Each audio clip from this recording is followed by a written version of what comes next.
నమస్కారం గురుగారు. శ్రీమాత్రే నమః. గురుగారు, హనుమంతుని ఎక్కువగా తమలపాకులతో పూజిస్తుంటారు, తమలపాకు మాల వేసి, అదేవిధంగా వడమాల కూడా వేస్తుంటారు. దేనికి గురుగారు అలా వేయటం ప్రత్యేకించి ఏదైనా అంటే మొక్కు ఉంటుందా, లేదంటే నార్మల్గానే పూజించే విధానం అలా ఉంటుందా? అయితే శాస్త్రమునందు వేదమునందు భగవంతుని యొక్క నియమాలు పాటించడంలో కొంతమంది వ్యక్తులు చేయవలసినటువంటి క్రతువులు కొన్ని ఉన్నాయి. అలాగే శివుడు అభిషేక ప్రియుడని, విష్ణుమూర్తి అలంకార ప్రియుడని, అలాగే ఆంజనేయ స్వామి భక్తి ప్రియుడని, ఇలా ఎన్నో రకాలైన సందర్భాలలో కొన్ని పురాణాలు తెలియజేశాయి. అందులో ఈ యొక్క ఆంజనేయ స్వామికి వేసేటటువంటి ప్రతి ఒక్క మాల కూడా దాని వెనక అర్థము పరమార్థము రెండూ కూడా ఉన్నాయి. ఇవి ఇప్పుడు సృష్టించినటువంటివి కాదు. సృష్టి ఆరంభం నుండే ఆంజనేయ స్వామికి తమలపాకులంటే చాలా ప్రీతికరము. ఈ దీనిని సంస్కృతంలో నాగవల్లి అని అంటూ ఉంటారు. తమలపాకులు నాగవల్లి అంటారు. అయితే ఈ యొక్క నాగవల్లి అనేటటువంటి పత్రము ఆంజనేయ స్వామికి సమర్పిస్తే అదృష్టము, అలాగే ఐశ్వర్యము, అలాగే ఇష్టకామ్యార్థాలు తీరుతాయని చెప్పేసి చాలామంది తమలపాకులతో ఆంజనేయ స్వామిని పూజిస్తారు. అలాగే వడమాల, ఈ వడమాల అనేటటువంటిది మాల అనేటటువంటిది కాదు, కానీ మనం ఏంటంటే వడలు అనేటటువంటివి ఆంజనేయ స్వామికి చాలా ఇష్టమైనటువంటి పదార్థము. అంటే ఆహార నియమాలలో ఆంజనేయ స్వామి అతి ఇష్టంగా తినేటటువంటిది వడలు. ఈ వడలు అనేటటువంటివి మనం మాలాకారంగా ఎందుకు వేస్తాం? భక్తి పారవశ్యానికి సంకేతంగా ఈ వడమాలలు వేస్తూ ఉంటాము. అయితే గురువుగారు, భగవంతుడికి ఇష్టం అంటే ప్రసాదంగా నైవేద్యం లాగా సమర్పించవచ్చు కదా, మాలగానే ఎందుకు? అంటే భగవంతునికి ఏది సమర్పించినా మనం నైవేద్యంగానే సమర్పిస్తాము. కానీ అలంకరణ ప్రియుడు కాబట్టి ఆంజనేయ స్వామికి అలంకరణ రూపకంగా వేసేటటువంటిది మాల. మళ్ళీ దానిని మళ్ళీ ఎలాగైనా నైవేద్య ప్రసాదంగానే స్వీకరిస్తాం. ఒక్కసారి భగవంతుని ముందర పెట్టిన ఏ వస్తువైనా అది ప్రసాదం కిందనే మనం గ్రహిస్తాము తప్ప అదేదో నార్మల్గా మనం తీసుకోం. మనం ఇంట్లో చేస్తే నార్మల్గా తింటాం, కానీ ఒకసారి అది ఆలయంలోకి వచ్చింది అంటే అది ప్రసాదమే. దానికి నియమములు, కట్టుబాటులు, దానికి చేయవలసినటువంటి ఎన్నో రకాలైనటువంటి క్రియలు ఆ ఆలయంలో చేసి మనకు ప్రసాద రూపకంగా ఇస్తారు. కాబట్టి దీని వెనక ఏంటంటే ఇప్పుడు చాలామంది ఎన్నో కోరికలు కోరుకుంటూ ఉంటారు. ఆ కోరికలు నెరవేరాలి అంటే భక్తిలో మనము చైతన్యాన్ని పొందాము అంటే భగవంతునికి ఏదో ఒకటి చెయ్యాలి. ఇప్పుడు నాకు అనుకోకుండా ఒక కోరిక ఉందండి, ఆ కోరిక నాకు నేను ఒక ఆలయానికి వెళ్ళి భగవంతుని నమస్కారం చేసుకుని, స్వామి నాకు ఈ కోరిక నెరవేరాలి, ఈ కోరిక నెరవేరితే నాకు తోచినంత సహాయం నేను చేస్తూ ఉంటాను, నాకు తోచిన విధానంగా నేను పూజించుకుంటానని చెప్తూ ఉంటారు. అలా తోచినంత అన్నదానికి అర్థం ఏంటంటే ఈ రోజున నేను అనుకున్నటువంటి కోరిక నేను ఈ భగవంతుని మొక్కడం ద్వారా నాకు కోరిక తీరింది. దానికి నేను ఏం చేయాలి? మరి ఆంజనేయ స్వామికి ఏమి ఇష్టము అని కొడితే గనక, నేను చూస్తే గనక అయ్యో ఆంజనేయ స్వామికి తమలపాకుల మాల వేస్తే చాలా సంతోషిస్తాడు, అలాగే వడమాల వేస్తే చాలా సంతోషిస్తాడు. ఇలా మనసులో మనం ఒక అభిప్రాయాన్ని క్రియేట్ చేసుకుంటాం. క్రియేట్ చేసుకుని మనం ఏం చేస్తాము?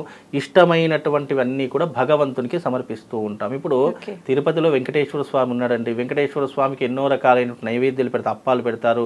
తిరుపతి ఫేమస్ లడ్డు తీస్తూ ఉంటారు.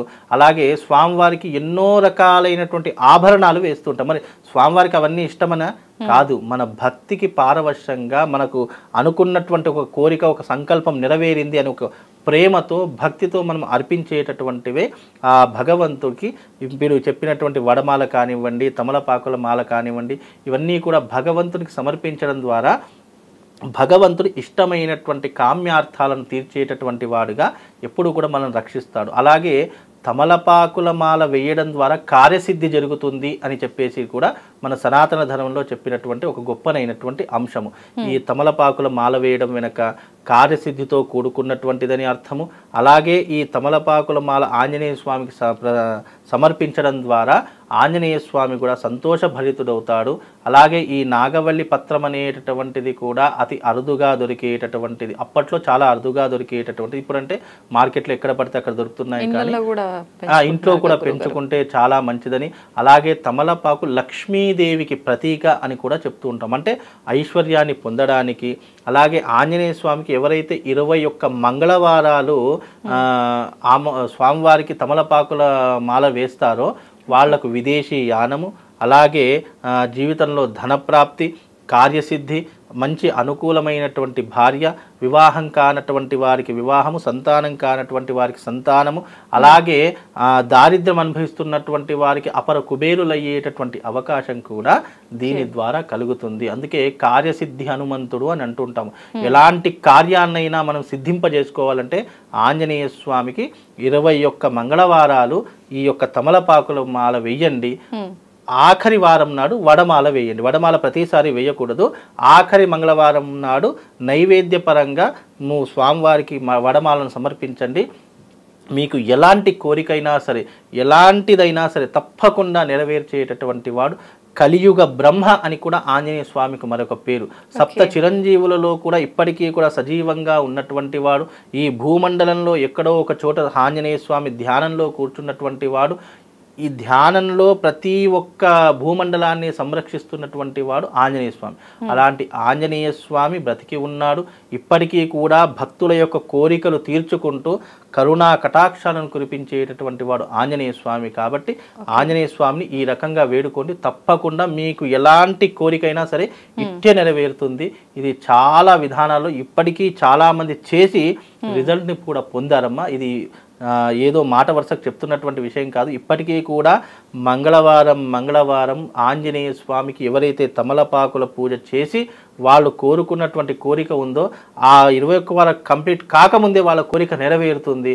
అంతటి రహస్యం ఉన్నటువంటిది ఈ యొక్క తమలపాకుల పూజ. మీరు అన్నట్టుగా తమలపాకులు, వడమాలలు స్వామివారికి అతి ప్రీతికరమైనటువంటివి, ఇష్టమైనటువంటివి. మనకి ఏదైనా ఇష్టమైన సమర్పిస్తే మనం ఎంత ఆనందంగా ఉంటాం, అలాగే భగవంతుడు కూడా ఇష్టమైన సమర్పించినప్పుడు ఆనందంతో మనకు కూడా వరాలిస్తాడు. మనం కూడా అనుకున్నటువంటి కార్యసిద్ధి జరుగుతుంది.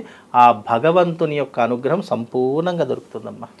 అయితే గురుగారు మాల వేయమన్నారు భగవంతునికి. సరే, ఈ మాట వినగానే చాలా మందిలో ఏం సందేహం వస్తుందంటే ఆ మాలలో ఎన్ని పత్రాలు ఉండాలి, ఎన్ని వడలు ఉండాలి, సంఖ్య ఇంపార్టెంటా గురువుగారు అని. ఏ భగవంతుడికైనా ఏ మాలలో అయినా సరే 108 సంఖ్య చాలా ప్రత్యేకమైనటువంటిది. దానికి మీరు అన్నట్టుగా మనం నైవేద్యంగా వడలు పెడతాము, మాల ఎందుకు వేస్తాం అంటే ఒక్కొక్క నామము అంటే ఆంజనేయ స్వామికి అష్టోత్తర నామాలు అని ఉంటూ ఉంటాయి. ఆ అష్టోత్తర నామం చెప్పుకుంటూ ఒక్కొక్క తమలపాకుతో పూజించడం ఒక పద్ధతి. అలా కాకుండా మాలగా 108 తమలపాకులు తీసుకుని మాలగా వేసి ఒక అలంకరణ వస్తువుగా వేయడం అనేటటువంటిది ఒక పద్ధతి. ఏ పద్ధతి అయినా సరే 108 సంఖ్య అనేటటువంటిది ప్రధానంగా ఉన్నటువంటి విధానం. ఆ 108 వడలైనా సరే, 108 తమలపాకులైనా సరే, ఏదైనా 108 సంఖ్య ప్రధానం కాబట్టి 108 తమలపాకులు తీసుకొని పూజ చేసుకోవాలమ్మా. ఓకే, సంఖ్య ఖచ్చితంగా 108 తప్పనిసరి. ఎందుకంటే ఆంజనేయ స్వామికి 108 నామాలతో మనం అష్టోత్తరం చెప్తాం కాబట్టి ఒక్కొక్క నామానికి ఒక్కొక్క పత్రం అర్పించినట్టుగా భావన చేసుకుంటూ ఆ యొక్క మాలను కానీ లేదా ఒక్కొక్క తమలపాకును కానీ ఆంజనేయ స్వామికి సమర్పిస్తే అనుకున్నటువంటి కార్యం ఎలాంటిదైనా సరే దిగ్విజయంగా పూర్తవుతుందమ్మా. ధన్యవాదాలు గురుగారు.